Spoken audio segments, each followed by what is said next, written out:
centralbanker kan och bör agera. Med tanke på inflationen de senaste åren så kanske det är en bra tidpunkt för honom, vi får se. En annan amerikan som det pratats mycket om är Susan Athey.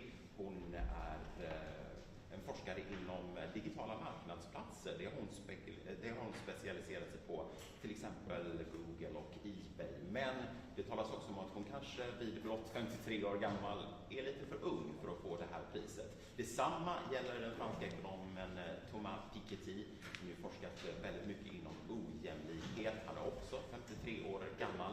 Det har pratats med en svensk också inför årets pris. Torsten Persson, 70 år gammal, verksam vid Stockholms universitet har han varit. Och om han får priset i år så blir han den tredje svensken någonsin och den första sedan 1977 att få det här ekonomipriset. Sist men absolut inte minst är den turkisk-amerikanska ekonomen Daron Acemoglu. Honom har det pratats om en hel del de senaste åren och många säger att det kanske är dags för honom nu den här gången. Vi får väl se. Han har ju gjort väldigt mycket forskning om ojämlikhet och om hur länder blir framgångsrika och om hur utvecklingsländer kan bli framgångsrika. Så det är många namn i mixen, men det kommer säkert bli någon helt annan bara för att jag förberett alla de där.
Välkommen till Kungliga Vetenskapsakademin och den här presskonferensen då vi ska presentera Sveriges riksbanks pris i ekonomisk vetenskap till Alfred Nobels minne.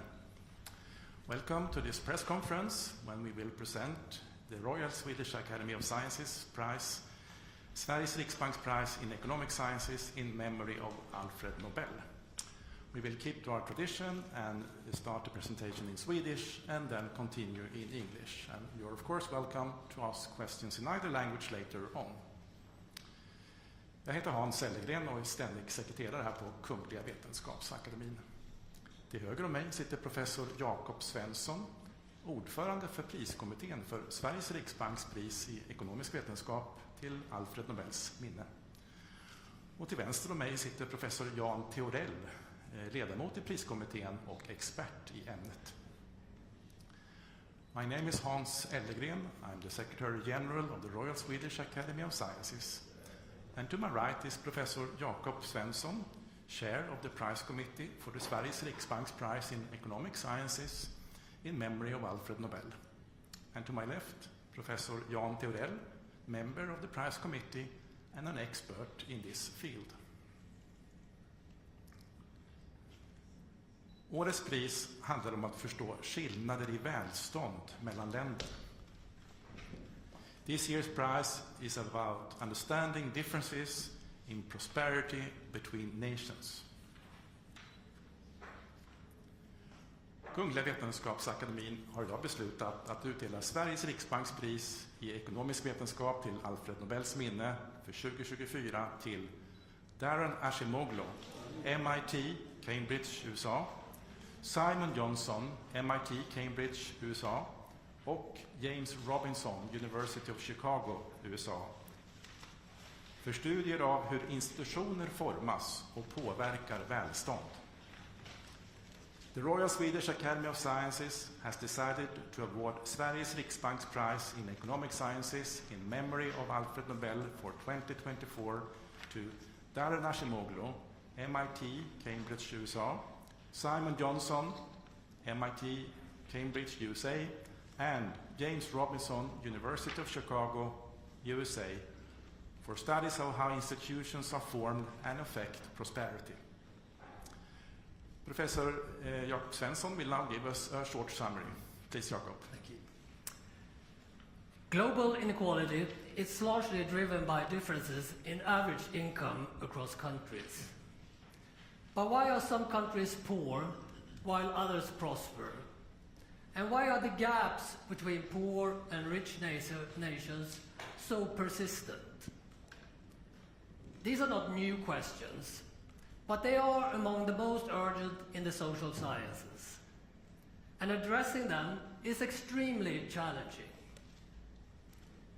This year's laureates have pioneered new approaches, both empirical and theoretical, that have significantly advanced our understanding of global inequality. On the empirical side, their work has greatly enhanced the study of the causal effects of institution on prosperity. In so doing, they have identified the historical roots of the weak institutional environments that characterize many low-income countries today. On the theoretical side, their research explains why extractive economic institutions and dictatorships often persist, even though reforming them would benefit most. It also outlines conditions under which institutions are likely to change. Reducing the huge differences in income between countries is one of our time's greatest challenges. Thanks to Daron Acemoglu, Simon Johnson, and James Robinson's groundbreaking research, we have a much deeper understanding of the root causes of why countries fail or succeed. Thank you, Jakob. Professor Theorell, are you ready to give us more details about the prize? Yes.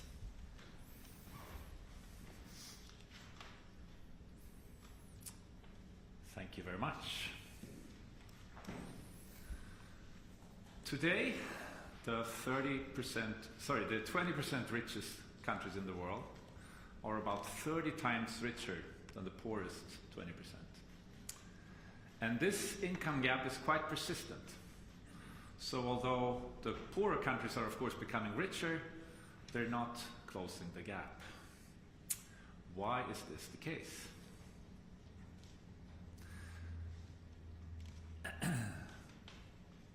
Backwards. Sorry. Acemoglu, Johnson, and Robinson have shown that a large part of this income gap is due to differences in economic and political institutions in society. And they depart from a very broad definition of institutions as the rules of the game in society, structuring the incentives in human exchange. More precisely, they make it a distinction between, on the one hand, inclusive institutions, such as broadly protected property rights and democracy, and on the other, extractive institutions, which more implies large risks of expropriation and autocracy. And what they have demonstrated is that inclusive institutions are good for growth and long-run prosperity, whereas extractive institutions lead to poverty. How do you provide evidence for that kind of claim? This is really difficult task. To begin with, a large many factors both affect what societal institutions you have and whether you get prosperity or not. And to control for all these in a single study is close to impossible. it's also the case that many things that you might think are a cause of prosperity could actually be a consequence, making it even more difficult. And these empirical challenges aside, you also need a really good theory to understand what institutions are, how they persist, and why they sometimes change. Empirically, the laureates met these challenges by studying a huge intervention in human history, the colonization of large parts of the world by the Europeans, starting in the 16th century and onward. What they showed was that as a result of colonization, there were huge differences in economic and political institutions that arose in the colonized parts of the world, largely due to how many Europeans actually settled in the colonies. So the more settlers you had, the more you had to establish institutions that were good for investment. By very creatively using data on mortality rates of soldiers, bishops, sailors stationed in these colonies, the laureates were able to show that one of the things that largely impacted on how many settlers actually settled was the disease environment in the colonies.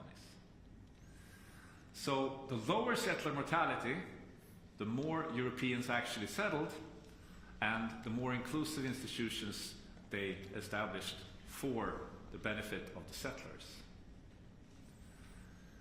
But the more deadlier diseases there were in the colonies, such as malaria or yellow fever, the fewer Europeans actually settled. And that meant that the Europeans either took over or established extractive institutions for the benefit of a narrow elite at the expense of the wider population. And this led then to this long-run effect on prosperity. Another thing the laureates showed was that as a result of colonization, there was a reversal of fortune. And this graph illustrates this reversal. So what you have here on the x-axis is a measure of prosperity before colonization, the year of 1500, it's urbanization rate. And on the y-axis, you have a measure of the same around the time when they did this study, that is the mid-1990s, GDP per capita.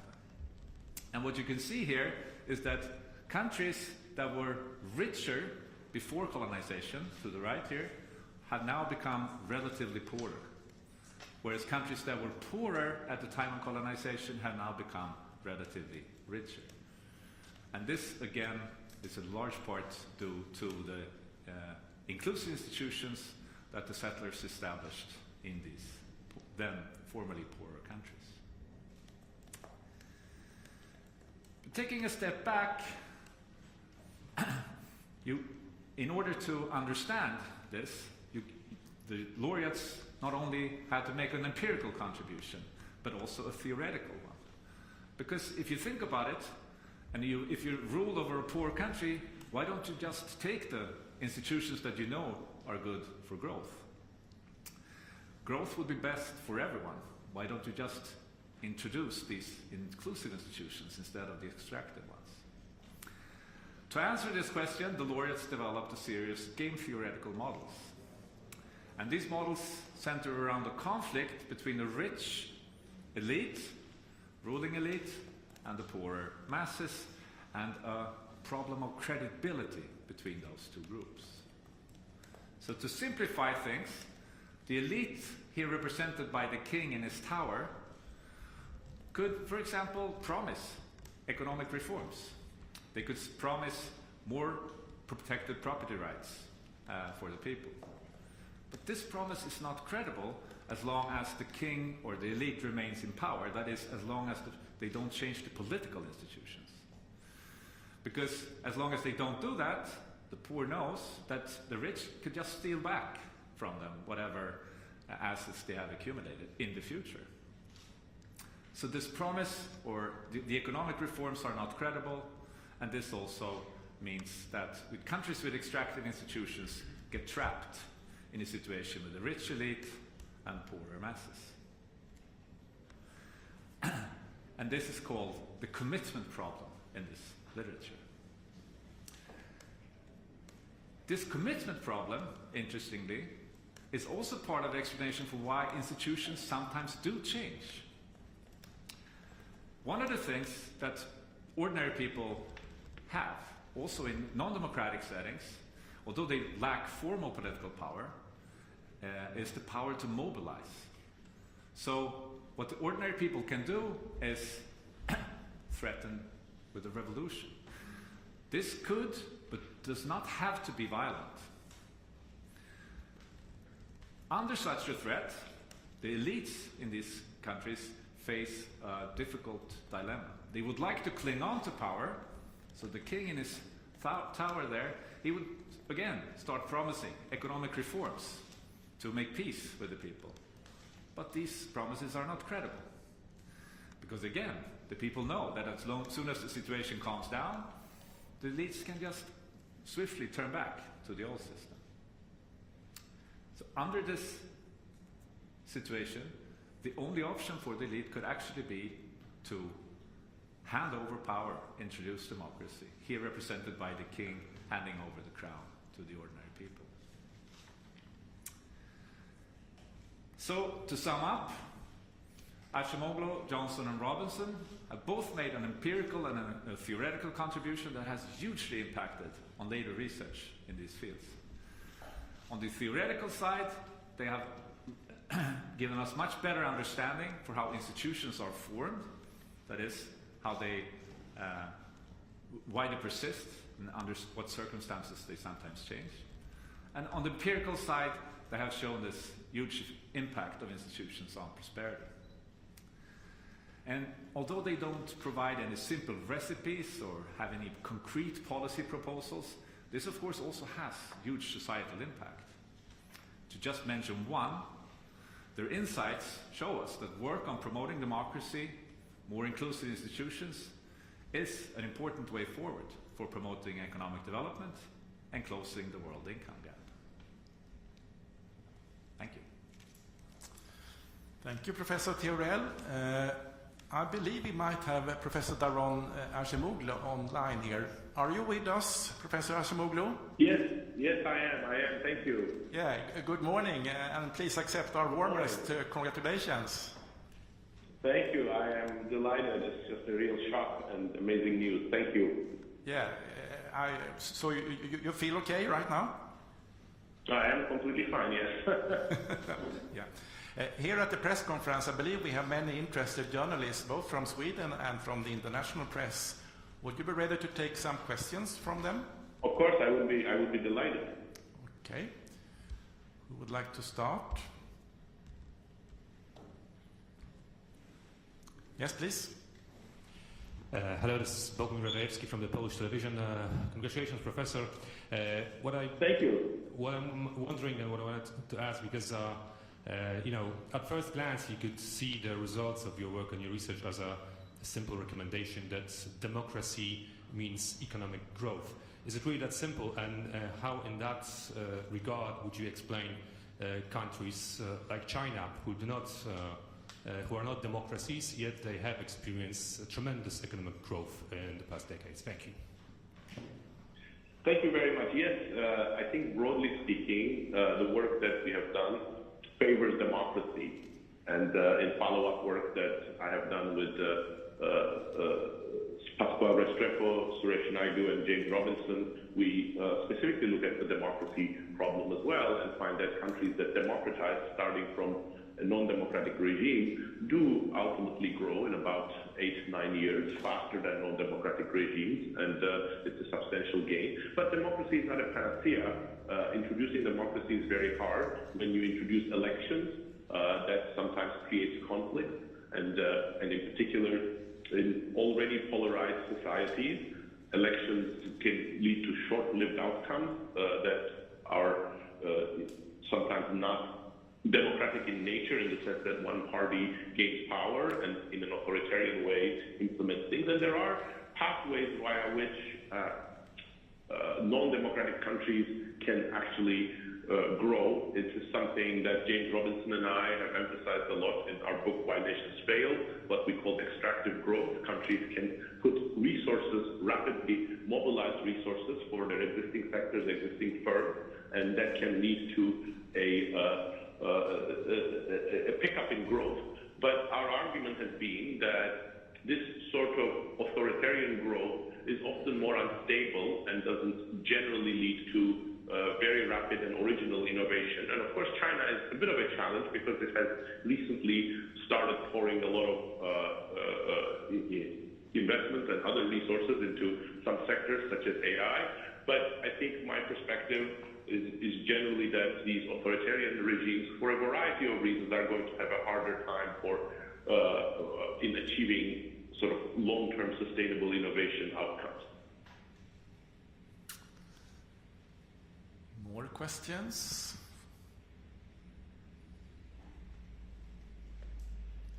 Maybe I can ask a question. What was your personal reaction when we reached you on phone?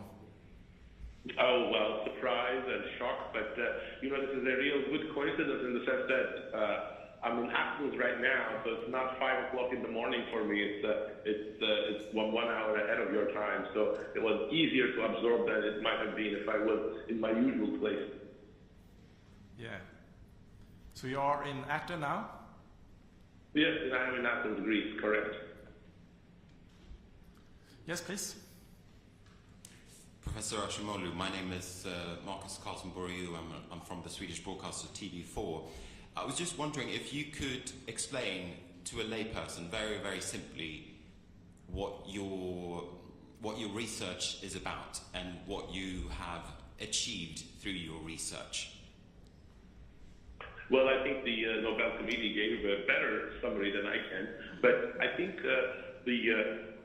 the most broad framing of some of the research that was cited there is we try to trace the roots of certain institutional trajectories to the colonial past. And rather than asking whether colonialism is good or bad, we note that different colonial strategies have led to different institutional patterns that have persisted over time, and then we trace those institutional choices that Europeans have made to a variety of factors, but quite importantly to these environments that determine whether Europeans settled, what types of colonization resources they brought in, and what kind of strategies they adopted. And those persistent effects led to a real institutional divergence throughout the last 500 years, and then we are able to trace out some of the consequences of these institutional historical outcomes. Yeah. Thanks very much for that. It's Marcus Carlson-Boriou again. I'm just wondering, your name has been in the mix quite a lot throughout recent years when it comes to the Economics Prize. Were you doubting that this prize would come?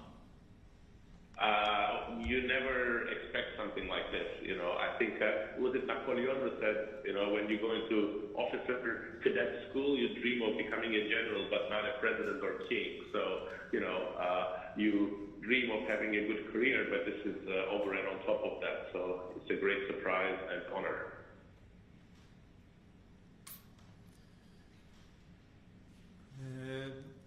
Okay, this seems to be the last question from the press for you, Professor Ashimoglu. Thank you. Was there one more? Yeah, sorry, one more, please. Of course. I think it was actually there in the back. Thank you. Congratulations, Professor. Paul Rees from Al Jazeera English. Could you just sort of clarify again, in terms of a before and after state, why colonialism is such a good test for this? Well, I think it's not that there is anything in the nature of colonialism that makes it sort of a good test, but what colonialism did was it transformed the institutions, the organization of many societies around the world, starting sometime around 1500. And these were both different outcomes within the colonial world, and because they were so deeply affecting the organization of these societies, they had very persistent effects. So in some sense, to us, colonialism is interesting in and of itself. It's one of the most significant things, but it was also a natural experiment that divided the world into very different institutional trajectories. Was it some more there? Yeah, please.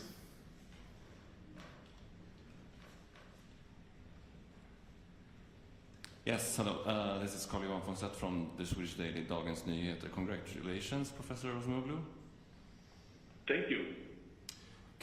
Can you comment on how you assess the current quality and current trajectory of institutions in the world, if you look at your current home country, the United States, or other countries in the world right now?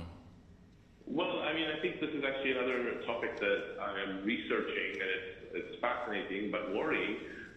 If you look at data that international organizations such as Freedom House, VDEM, or others collect, they see that institutions everywhere, including in the United States, including some European countries, and in many parts of the emerging world, are getting weaker and weaker. If you look at data from surveys that ask people their views about authoritarianism, dictatorship, democracy, and so on, you see that that support for democracy among the population is at an all-time low. So that suggests that despite the potential for democracy to spearhead rapid growth and consensus around difficult choices, we are not probably achieving that full potential. And in fact, my evidence also suggests that democracies particularly underperform when the population thinks that they underdeliver. They don't rise up to their promises in terms of providing good governance, control corruption, limit inequality, create shared poverty,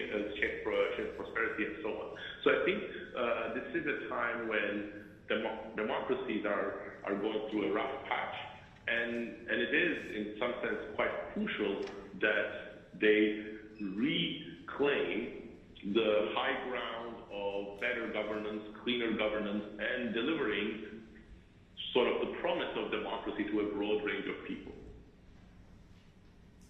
Thank you. No, I don't see any more questions. Again, thank you very much, Professor Osmoglu, and again, our warmest congratulations. We look forward to see you here in Stockholm in December for the Nobel Prize ceremony. Thank you very much. I am looking forward to that as well. Thank you. Yeah. Bye-bye. Bye-bye. Okay, so let's move on. If there are questions about the prize in economic sciences or the research involved to the committee, and again, you can ask questions in Swedish or in English. Please.